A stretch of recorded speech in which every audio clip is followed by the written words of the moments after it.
ઓમ શ્રી ગણેશાય નમઃ. જય શ્રી કૃષ્ણ મિત્રો. આજે હું કર્માબાઈની ખીચડી એવી સરસ પવિત્ર વાર્તા છે. આ વાર્તા સાંભળવાથી જ ભગવાન આપણા દુઃખ, આપણા પાપો નષ્ટ કરી દેશે. આ વાર્તા ખૂબ પવિત્ર વાર્તા છે, તો અંત સુધી સાંભળજો કે કેવી કર્માબાઈની ભક્તિ હતી, નિસ્વાર્થ ભક્તિ હતી, ભોળું મન હતું અને તેની ખીચડી ભગવાન ખૂબ પ્રેમથી જમવા આવતા હતા. તો મિત્રો, આ વાર્તા ખૂબ સરસ છે, તો પૂરી ધ્યાનથી સાંભળજો. આ વાર્તા કર્માબાઈની ખીચડીની સન 1615માં રાજસ્થાનમાં નાગોર જિલ્લાના એક ગામમાં જીવનરામ હુડે નામનો એક ખેડૂત રહેતો હતો. તેના ઘરે એક છોકરીનો જન્મ થયો. ત્યારે તેના ઘરમાં ખુશીનું કોઈ ઠેકાણું ના રહ્યું. તે જીવનરામ હુડીને તેના ઘરે દીકરી જન્મી તો એ ખૂબ ખુશ થયા અને તેમણે તેમની છોકરીનું નામ કર્માબાઈ પાડી દીધું. કર્માબાઈ નામ રાખ્યું. જીવનરામ કૃષ્ણ ભગવાનના પરમ ભક્ત હતા. તેમના ઘરે કૃષ્ણ ભગવાનનું એક નાનું એવું મંદિર હતું. જીવનરામને એક નિયમ હતો કે તે રોજ કૃષ્ણ ભગવાનને ભોગ ધરાવે, થાળ ધરાવે અને પછી જ જમે. આ એનો નિત્ય નિયમ હતો. અને કર્માબાઈ થોડા મોટા થયા એટલે તે પણ તેના પિતાને પૂછે છે કે પિતાજી, તમે રોજ ભગવાન કૃષ્ણને ભોજન જમાડ્યા પછી જ જમો છો? ત્યારે તેના પિતા જીવનરામ બોલ્યા, હા બેટા, જ્યારે શ્રી કૃષ્ણ ભગવાન ભોજન જમી લે પછી જ હું જમું છું. તેના પિતાને કર્માબાઈના પિતાજી રોજ ભગવાનની ભક્તિ કરે, રોજ નિત્ય પૂજા પાઠ કરે અને આ બધું જ રોજ કર્માબાઈ જુએ. અને આ બધું જોતાં જોતાં કર્માબાઈનું જીવન વીતે છે. અને આમ કર્માબાઈ મોટા થતા ગયા. અને થોડા મોટા થયા એટલે એકવાર તેના પિતા જીવનરામ કર્માબાઈને કહે છે કે હું થોડા દિવસ માટે તીર્થયાત્રામાં જવાનું છું. માટે કર્મા, તું મારા ગયા પછી વિધિસર જેવી રીતે હું ભગવાન કૃષ્ણની પૂજા પાઠ કરું છું તેમ વિધિસર શ્રી કૃષ્ણ ભગવાનની પૂજા તું કરજે અને ભગવાનને થાળ ધરાવીને ભોગ લગાવ્યા પછી જ તું જમજે. તને હું તેની બધી પૂજા વિધિ સમજાવી દઉં છું. કેવી રીતે કરવાનું, શું કરવાનું એ તને બધું જ સમજાવું છું. તેવી રીતે તું રોજ પૂજા કરજે અને ઘરનું પણ ધ્યાન રાખજે. કર્માબાઈ તેના પિતાને કહે છે, સારું પિતાજી, હું ભગવાનને રોજ જમાડીશ અને હું પછી જ જમીશ. તમે ચિંતા ન કરશો. તમે શાંતિથી તીર્થયાત્રામાં જાઓ. તમે ઘરની જરા પણ ચિંતા ન કરશો. આમ જીવનરામ કર્માબાઈના પિતા ભગવાનની પૂજા વિધિ બધી સોંપી અને ઘરની જવાબદારી પણ કર્માબાઈને સોંપીને તીર્થયાત્રા પર ચાલ્યા ગયા. હવે બીજો દિવસ થયો એટલે કર્માબાઈ સવારે ઉઠી ભગવાન માટે ખીચડી બનાવે છે. બાજરાની ખીચડીમાં ઘી ગોળ નાખીને સરસ મજાની ખીચડી બનાવે છે અને ભગવાનને ધરાવે છે. અને કર્માબાઈ ભગવાનને બોલે છે કે લો પ્રભુ, હે કાના, મેં ખીચડી બનાવીને મૂકી છે. તમને જ્યારે પણ ભૂખ લાગે ને ત્યારે તમે ખાઈ લેજો. ત્યાં સુધી હું બધા ઘરના કામ કરી લઉં. આમ કર્માબાઈ ખીચડી મંદિરમાં મૂકે છે, થાળ ધરાવે છે અને પછી તે ઘરના કામ કરવામાં લાગી જાય છે. અને કર્માબાઈ કામ કરતાં કરતાં વચ્ચે 1-2 વખત ભગવાનના મંદિરમાં આવીને જોઈ લે છે કે તે ભગવાનને જે થાળ ધરાવ્યો, ખીચડી ધરાવી, તેમણે ખાધી કે નહીં. પણ જ્યારે તે જોવા આવે ત્યારે ખીચડી એમની એમ પડી હોય. કર્માબાઈ વિચારે છે કે લાગે છે ભગવાનને હમણાં ભૂખ નહીં હોય. કંઈ નહીં, થોડી વાર પછી જમી લેશે ભગવાન. થોડી વારમાં પાછા એ કામ કરવા ચાલ્યા ગયા. ફરી થોડી વાર પછી એ જોવા આવ્યા મંદિરમાં, પણ ભગવાનની ધરાવેલી ખીચડી એમની એમ, એમાંથી જરાક પણ હલી નહીં. એટલે કર્માબાઈ વિચારે છે કે કેમ ભગવાન ખાતા નહીં હોય. અને કર્માબાઈ મંદિર પાસે આવીને કૃષ્ણ ભગવાનને કહે છે, હે કાના, ભગવાન, તમે કેમ ખીચડી નથી ખાઈ રહ્યા? તમને કંઈ ખીચડી ના ભાવી મારી? તમે કેમ ખીચડી નથી ખાતા? લાવો હું થોડો ઘી અને ગોળ એમાં ઉમેરી દઉં. એટલે કર્માબાઈએ ખીચડીમાં ઘી અને ગોળ ઉમેર્યો. કર્માબાઈ ખીચડીમાં ઘી અને ગોળ ઉમેરી અને પાછા ભગવાનને કહે છે, ભગવાન, હવે મેં ખીચડીમાં ઘી ગોળ નાખ્યો છે, હવે તમે ખાઈ લો. મારા પિતાજી તમારી જમવાની જવાબદારી મને સોંપીને ગયા છે. તે હવે થોડા દિવસ પછી જ આવશે. ત્યાં સુધી ભગવાન તમારે મારા હાથનું બનાવેલું જ ખાવું પડશે. મને વધારે કોઈ વ્યંજન, પકવાન કે બીજી રસોઈ નથી બનાવતા આવડતી. બસ મને ખીચડી જ આવડે છે. તો તમે આ મારી બનાવેલી ખીચડી ખાઈ લો ને ભગવાન. આવી રીતે કર્માબાઈ ભગવાનને કહે. ભગવાન, હું તમને વિનંતી કરું છું, તમે જમી લો ને. મારા પિતાજી મને કહીને ગયા છે કે જ્યાં સુધી ભગવાન ન જમી લે ત્યાં સુધી તું પણ ન જમતી. માટે ભગવાન, હું સવારની ભૂખી છું, માટે તમે જમશો તો જ હું જમી શકીશ ને. કારણ કે મારા પપ્પા મને કહીને ગયા છે, પિતાજી મારા કહીને ગયા છે. કર્માબાઈ ભગવાન પણ તો બી ખીચડી ખાતા નથી. કર્માબાઈ ભગવાનથી નારાજ થઈને મંદિર પાસે જ બેઠા રહ્યા. કામ બધું ઘરનું પતી ગયું અને પછી મંદિર પાસે જ બેસી રહ્યા કે ભગવાન જમે પછી હું જમું. પણ આમને આમ સવારથી બપોર થઈ અને બપોરથી સાંજ પડી, પણ ભગવાનની સામે કર્માબાઈ ભૂખ્યા જ બેઠા રહ્યા. અને આ તરફ ભગવાન જુએ છે કે કર્માબાઈ ભૂખ્યા છે અને તે જીદ પર આવી ગયા છે. એટલે તે મૂર્તિમાંથી અવાજ આવ્યો, કર્માબાઈ, ઓ કર્માબાઈ, તમે તો પડદો કર્યો જ નહીં. તમે પડદો કરશો તો હું જમીશ ને. કર્માબાઈ બોલ્યા, સારું ભગવાન, હું મારી ચૂંદડીનો પડદો કરું છું, તમે આરામથી ખીચડી ખાઈ લો. તમારે મને પહેલેથી જ કહેવું જોઈએ ને. આટલી જ નાની વાત હતી, કારણ કે તમે પણ આખો દિવસ ભૂખ્યા રહ્યા અને હું પણ આખો દિવસ ભૂખી રહી. અને થોડી વારમાં પડદો કર્યો કર્માબાઈએ, એટલે થોડી વારમાં ભગવાન ખીચડી બધી જ ખાઈ ગયા. અને કર્માબાઈ મંદિરમાંથી તે ભોગની જે થાળી હતી ખાલી થઈ ગઈ. એટલે તે થાળી લઈ અને ઊભા થઈ અને પછી પોતે પણ ખીચડી જમવા બેસી ગયા. તેમણે પણ જમ્યા. અને હવે તો રોજ કર્માબાઈ સવારે પહેલાં જ ઉઠીને ભગવાન માટે ખીચડી બનાવતા અને ભગવાનને ખીચડીનો ભોગ ધરાવે અને પડદો આડો કરી દેતા અને ત્યાં મંદિર પાસે બેસી જતા. ચૂંદડીનો પડદો કરે અને ત્યાં જ બેસી રહે અને ભગવાન તે ખીચડી બધી જ ખાઈ જતા. થોડી વાર પછી કર્માબાઈ મંદિરનો પડદો ખોલે તો ખીચડીની થાળી ખાલી થઈ ગઈ હોય. અને કર્માબાઈને વિચાર આવ્યો કે ભગવાનને બહુ ભૂખ લાગતી હશે ને, એટલે મારે ખીચડી ધરાવવામાં થોડું મોડું થાય છે, માટે કાલથી તો હું સવારમાં ઉઠીને પહેલાં જ ખીચડી બનાવી દઈશ અને પછી જ હું બધા ઘરના કામ કરીશ. આવું વિચાર્યું. ભગવાનને બહુ ભૂખ લાગે છે. જેવી હું ધરાવું છું તેવી ફટાફટ ખીચડી ખાઈ જાય છે ભગવાન. અને હવે કર્માબાઈની બનાવેલી ખીચડી શ્રી કૃષ્ણ ભગવાન બહુ ખુશીથી ખાતા હતા. તેમને બહુ ભાવતી હતી ખીચડી કર્માબાઈની. તે પૂરી થાળી સાફ કરી જતા. થાળીમાં એક પણ દાણો ન હોય ખીચડીનો. એક દિવસ કર્માબાઈના પિતા તીર્થયાત્રા પરથી ઘરે આવ્યા અને કર્માબાઈને પૂછે છે, કર્મા બેટા, કેમ છે તું? એટલે કર્માબાઈ તેના પિતાજીને કહે છે, પિતાજી, હું તો સારી છું, પણ પહેલા દિવસે તો ભગવાને મને બહુ હેરાન કરી. પહેલા દિવસે તો ભગવાન ભોજનમાં જમવા માટે બહુ નખરા કરતા હતા. પૂરો દિવસ ખાધું જ નહીં. આખો દિવસ હું વાટ જોઈને બેઠી અને તેમણે તો છેક સાંજે ખીચડી ખાધી અને હું પણ આખો દિવસ ભૂખી રહી. ભગવાન પણ આખો દિવસ ભૂખ્યા રહ્યા. અને હવે તો પછી તો રોજ ભગવાન સવારમાં જ ખીચડી ખાઈ લે છે. હવે કોઈ નખરા નથી કરતા. હું રોજ સવારે પહેલાં ઉઠીને ભગવાનને પહેલાં જ ખીચડીનો થાળ ધરાવી દઉં છું, કારણ કે ભગવાનને બહુ ભૂખ લાગતી હતી. હું જેવી ખીચડી મૂકું એવી જ ભગવાન ખાઈ લેતા હતા.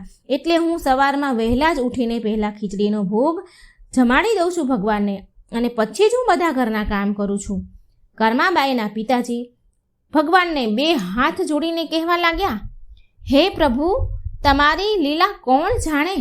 હું તમને તીર્થયાત્રામાં શોધી રહ્યો હતો, પણ તમે તો મારા જ ઘરમાં બિરાજમાન છો. ધન્ય છે પ્રભુ કૃષ્ણ ભગવાન, તમને ધન્ય છે. જીવનરામ કર્માબાઈને કહે છે, બેટા, તારા જેવી દીકરી પામીને હું તો ધન્ય થઈ ગયો. હવેથી તું જ રોજ તારા હાથેથી ભગવાનને રોજ ભોગ થાળ ધરાવજે, કેમ કે શ્રી કૃષ્ણ ભગવાનને તારા હાથનો બનાવેલો થાળ તારા હાથનું બનાવેલું ભોજન બહુ ભાવે છે અને તે ખુશ થઈને ખાય છે, જમે છે. તેને તારા હાથનું ભાવે છે, માટે તું જ રોજ ભગવાનને ભોજન ધરાવજે. અને હવે તું જ ભગવાનની જેવી સેવા તે કરી મારા ગયા પછી એવી સેવા હવે તું રોજ કરજે. હવેથી ભગવાનના બધા જ કાર્યો તું જ કરજે.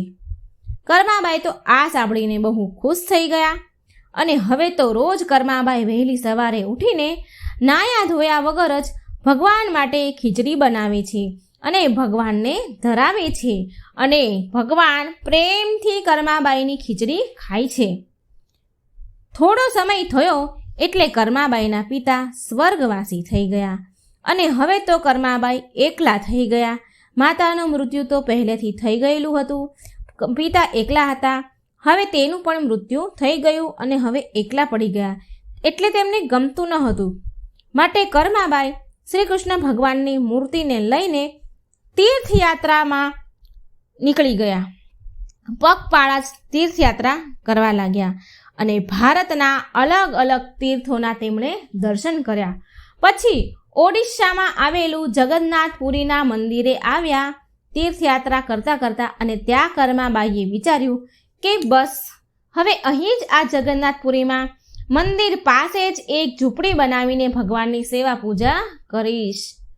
અને આમ ત્યાં ઝૂંપડી બાંધીને રહેવા લાગ્યા અને રોજની જેમ ભગવાનને ઉઠીને નાયા ધોયા વગર જ ભગવાનને ખીચડીનો ભોગ ધરાવીને જમાડી દેતા અને ભગવાન જમતા. ઘરે થોડી જ વારમાં થાળી ખાલી થઈ જાય. જેવી ભગવાનને મૂકે ધરે એવી જ થોડી વારમાં થાળી સાફ થઈ જાય અને પછી જ કર્માબાઈ નાહી ધોઈને ઘરના બીજા કામ કરતા હતા. એકવાર સવારે એક નાનું એવું બાળક કર્માબાઈની ઝૂંપડીમાં આવે છે અને બોલે છે, માં, ઓ માં, મને બહુ ભૂખ લાગી છે, કંઈ ખાવાનું હોય તો મને થોડું આપો ને. હે માં, મને બહુ ભૂખ લાગી છે. ત્યારે કર્માબાઈ બોલ્યા, હા હા બેટા, અંદર આવ, અંદર આવી જા. મેં હમણાં જ ખીચડીનો થાળ ભગવાનને ધરાવ્યો છે. શ્રી કૃષ્ણ ભગવાનને થાળ હમણાં જ ધરાવ્યો છે. ચાલ અંદર આવી જા, તું પણ ખીચડી ખાઈ લે. તે છોકરોને કર્માબાઈ ખીચડી આપે છે અને તે છોકરો ખૂબ પ્રેમથી ખીચડી ખાય છે. કર્માબાઈ કહે છે, લે હજી વધારે આપું થોડી ખીચડી. એટલે તે છોકરો ના પાડે છે, ના ના માં, તમારી ખીચડી બહુ જ સ્વાદિષ્ટ હતી, બહુ સરસ હતી, મને ખૂબ જ ભાવી, આનંદ આવી ગયો ખીચડી ખાઈને. અને ફરી છોકરો એ કર્માબાઈને બોલે છે કે માં, હું કાલે પણ ખીચડી ખાવા આવી શકું છું? કર્માબાઈ તે બાળકને કહે છે, તું કાલે જ નહીં પણ મારા ઘરે તું ખીચડી ખાવા માટે રોજે જ આવજે. હું રોજ તારા માટે ખીચડી બનાવીશ, તને ખવડાવીશ. એમ પણ હું શ્રી કૃષ્ણ ભગવાનને રોજ ખીચડીનો થાળ ધરાવું છું, તો તારા માટે પણ હું બનાવીશ. કર્માબાઈની ઝૂંપડીમાં સ્વયં જગન્નાથ ભગવાન પોતે બાળકનું સ્વરૂપ લઈને ખીચડી ખાવા માટે આવ્યા હતા. અને હવે રોજ કર્માબાઈ જેમ શ્રી કૃષ્ણ ભગવાનને ખીચડીનો થાળ ધરાવતા હતા એટલે થોડી વાર થાય એટલે તરત જ તે બાળક ફરી ખીચડી ખાવા માટે કર્માબાઈની ઝૂંપડીમાં આવી જાય છે. એકવાર કર્માબાઈની ઝૂંપડીમાં એક સાધુ આવ્યા અને કર્માબાઈને કહે છે કે કર્માબાઈ, રોજ સ્નાન કર્યા પછી નાહ્યા ધોયા પછી જ ભગવાનને થાળ ધરાવવો જોઈએ. તે સાચી વાત છે. કર્માબાઈ, તમે સવારે રોજ નાહી ધોઈને જ સ્વચ્છ થઈને જ ભગવાનની વિધિ વિધાનથી પૂજા કરીને ભગવાનને થાળ ધરાવ્યા કરો. નૈયા ધોયા વગર ભગવાનને થાળ ન ધરાવાય, પૂજાપાઠ ન કરાય. ત્યારે કર્માબાઈ તે સાધુને કહે છે, સારું મહારાજ, હવેથી હું રોજ નાહી ધોઈને પછી પૂજા વિધિ કરીને ભગવાનને થાળ ધરાવીશ. હવે સાધુ મહારાજની આવી વાત માની છે કર્માબાઈ અને હવે રોજ સવારમાં પહેલાં ઉઠીને સીધી જ ખીચડી બનાવતા હતા. પણ હવે કર્માબાઈ નાહી ધોઈ સ્વચ્છ થઈ બધા કામ કરી અને ભગવાનની વિધિ વિધાનથી પૂજા કરીને જ ભગવાનનો થાળ તૈયાર કરે છે. ભગવાનને થાળ ધરાવે છે. અને એટલે કર્માબાઈને ખીચડી બનાવતા બહુ મોડું થઈ જાય છે, કારણ કે કામ કરે એટલે મોડું તો થઈ જાય. પણ પેલો જે બાળક આવ્યો હતો, જે રોજ ખીચડી ખાવા આવતો હતો, તે તો તેના સમયે સવારમાં રોજ જ ખીચડી ખાવા આવી જ જાય. કર્માબાઈની ખીચડી વહેલી સવારમાં તૈયાર થતી ન હતી. પેલો બાળક વહેલો આવીને બેસે અને ખીચડી તૈયાર થાય નહીં. પેલો બાળક આવીને કર્માબાઈને કહે, માં જલ્દી ખીચડી આપો ને, માં બહુ ભૂખ લાગી છે, જલ્દી કરો ને માં. કર્માબાઈ કહે, હા બેટા બેસ, હું થોડી જ વારમાં ખીચડી તૈયાર કરું છું અને હું આપું છું. થોડી વાર શાંતિથી બેસી જા, હું ભગવાનને બી થાળ ધરાવું છું અને તને પણ આપું છું. અને તે બાળકના રૂપમાં જગન્નાથ ભગવાન પોતે જ આવતા હતા. પછી કર્માબાઈ ખીચડી તૈયાર થાય એટલે તે બાળકને આપે, એટલે તે બાળક જલ્દી ખીચડી ખાઈને ચાલ્યા જાય. હાથ મોઢું પણ ધોવા ન રહે. મોઢે તો ખીચડી ચોંટેલી હોય, હાથમાં ખીચડી ચોંટેલી હોય અને ખાઈને એવા ફટાફટ ત્યાંથી ચાલ્યા જાય તે બાળક. અને પછી જગન્નાથ ભગવાનના મંદિરમાં તે ભગવાન હતા, એટલે એ બાળક ભગવાનના મંદિરમાં આવીને મૂર્તિમાં સમાઈ જાય. અને મૂર્તિમાં ખીચડી ચોંટેલી રહે મોઢા ઉપર અને હાથમાં પણ ખીચડી લાગેલી રહે.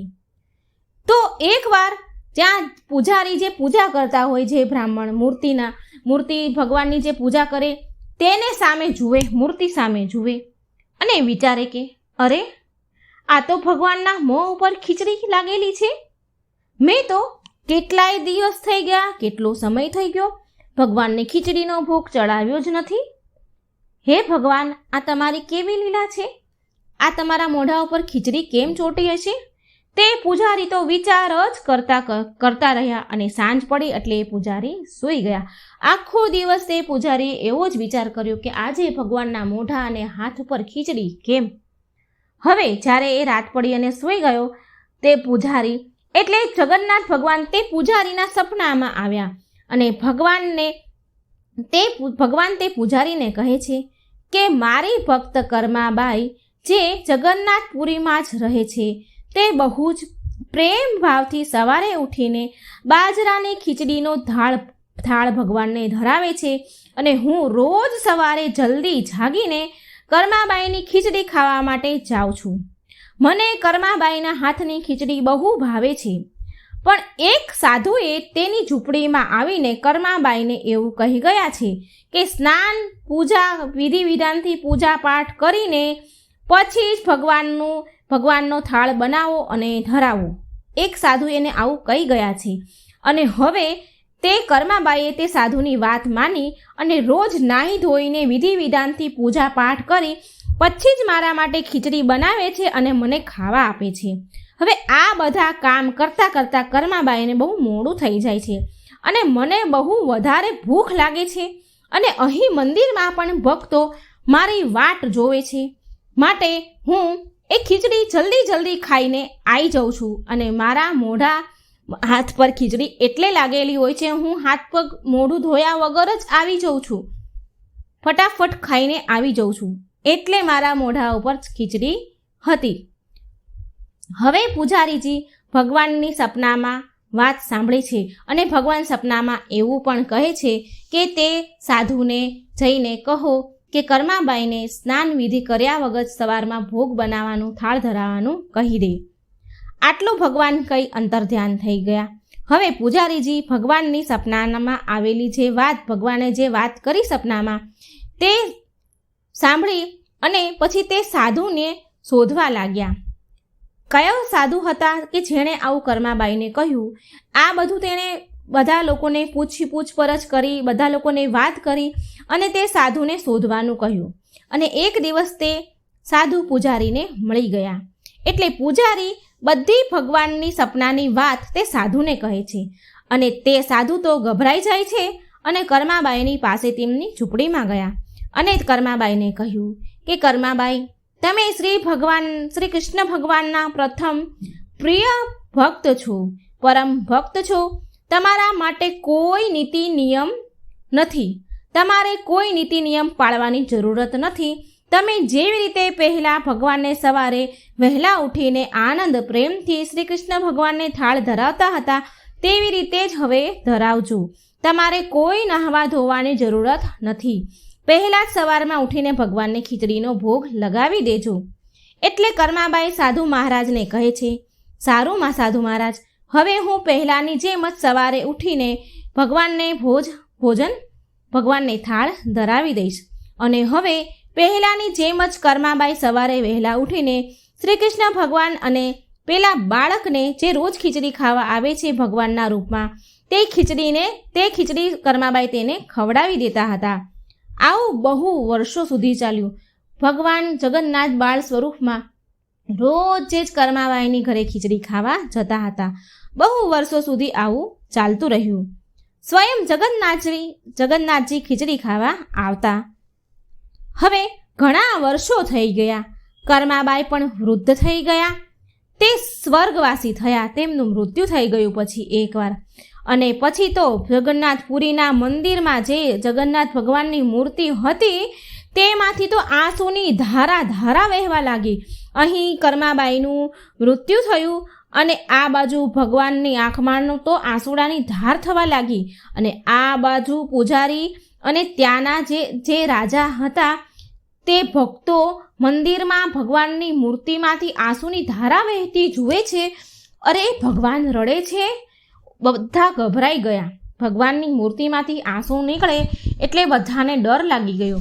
તે પૂજારી ભગવાનને હાથ જોડીને પ્રાર્થના કરે છે, હે ભગવાન, મારાથી કોઈ ભૂલ થઈ ગઈ કે શું? ત્યાંના રાજા પણ ભગવાનને હાથ જોડીને કહે છે કે હે ભગવાન, અમારાથી શું અપરાધ થઈ ગયો? તમે આટલા બધા દુઃખી કેમ છો? આટલા બધા કેમ રડી રહ્યા છો? તે ભગવાનને પ્રાર્થના કરવા લાગ્યા. ખૂબ દુઃખી થયા ભગવાનને રડતા જોઈ. અને એ જ રાતે જ્યારે પૂજારીજી અને તે રાજા સૂઈ ગયા ત્યારે ભગવાન જગન્નાથજી તે પૂજારી બ્રાહ્મણના અને રાજાના સપનામાં ગયા અને ભગવાનને કહે છે કે તેની ભક્ત જે હતી કર્માબાઈ, જે રોજ તેની ખીચડીનો થાળ ધરાવતી હતી, તે આ ધરતી લોક પરથી વિદાય થઈને ભગવાનમાં વિલીન થઈ ગયા છે. હવે તેમને સવારમાં બાજરીની ખીચડી કોણ ખવડાવશે? આ દુઃખ તેમને હતું. એટલા માટે હું આજે રડી રહ્યો છું. આવું સપનામાં ભગવાને તે રાજાને અને તે પૂજારીને કહ્યું કે કર્માબાઈ ભગવાનમાં વિલીન થઈ ગયા એટલે તેને બહુ દુઃખ થયું. બીજા દિવસે પૂજારી અને બ્રાહ્મણ બંને એકબીજાને મળે છે. પૂજારી અને રાજા બંને એકબીજાને મળે છે અને ભગવાનના સપનાની વાત એકબીજાને કહે છે. તો બંનેને ભગવાને સરખું જ કહ્યું હતું કે કર્માબાઈના કારણેથી તેની મૂર્તિમાંથી આંસુ વહેતા હતા. હવે ભક્ત કર્માબાઈ આ લોક પરથી વિદાય થઈ ગયા છે. એટલે રાજા તે બ્રાહ્મણને કહે છે કે હું એવું ઈચ્છું છું કે આજથી રોજ કર્માબાઈના નામની બાજરીની ખીચડીનો પ્રસાદ થાળ રોજ ભગવાન જગન્નાથને ધરાવવામાં આવે. આવી મારી ઈચ્છા છે, જેનાથી ભગવાનને કર્માબાઈની કમી ન લાગે અને તેમને કર્માબાઈના નામની ખીચડી પણ ખાવા મળે. એટલા માટે રોજ પછી તે બ્રાહ્મણ ભગવાનને બાજરાની ખીચડીને પ્રસાદ થાળ રોજે જ ધરાવતા હતા. અને તે દિવસથી કહેવાય છે કે ભગવાન જગન્નાથજી પુરીમાં જે છે જગન્નાથપુરીમાં મંદિરમાં બાજરાની ખીચડીનો થાળ સવારમાં આજે પણ ધરાવવામાં આવે છે. કર્માબાઈની બાજરાની ખીચડીની પ્રથા નિભાવવામાં આજે પણ આવે છે. તો મિત્રો, આ હતી ભક્ત કર્માબાઈ, શ્રી કૃષ્ણ ભગવાનની પરમ ભક્ત કર્માબાઈની પવિત્ર વાર્તા. જો મિત્રો તમને આ વાર્તા સારી લાગે તો મારી ચેનલને લાઇક, સબસ્ક્રાઈબ અને શેર જરૂર કરજો. ભગવાન તમારા ઘરમાં હંમેશા ખુશીઓથી મહેકતા રહે એવી પ્રાર્થના. જય શ્રી કૃષ્ણ. રાધે રાધે. થેન્ક